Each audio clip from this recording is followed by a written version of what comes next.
ইসরায়েলের সঙ্গে সম্পর্ক করবে আরব বিশ্ব, এমনকি একদিন ইরানও।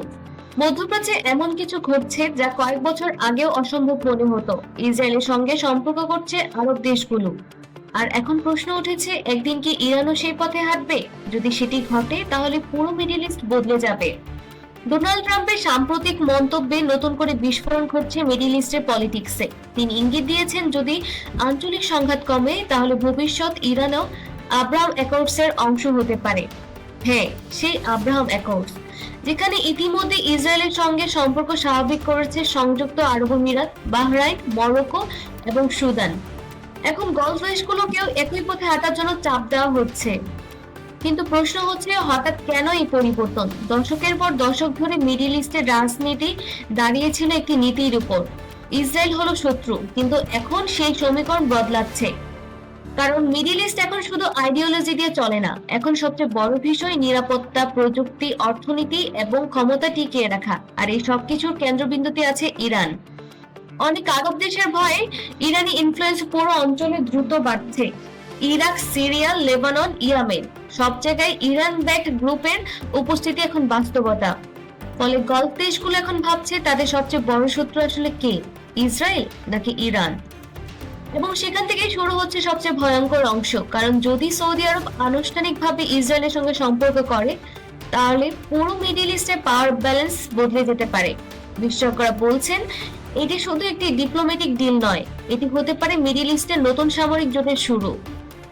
আর যদি ইরান নিজেকে ঘেরা অবস্থায় মনে করে তাহলে পরিস্থিতি ভয়ঙ্কর হয়ে যেতে পারে, কারণ তখন প্রক্সি ওয়ার আরো বেড়ে যেতে পারে।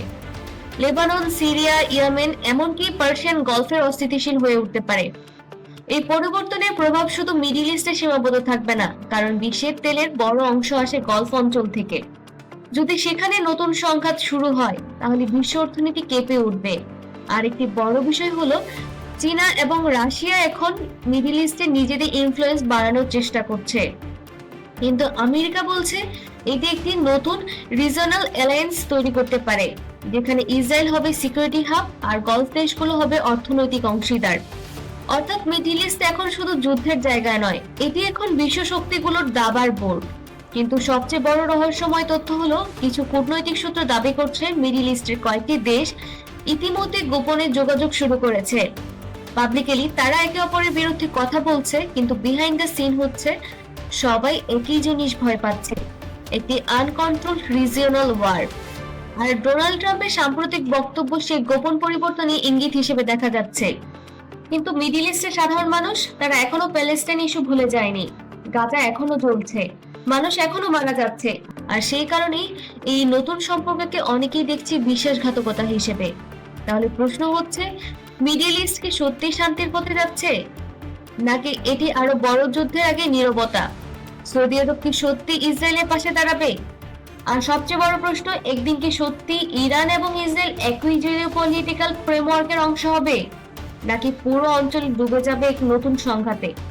আগামী কয়েক মাস হয়তো মিডল ইস্টের ইতিহাস বদলে দেবে।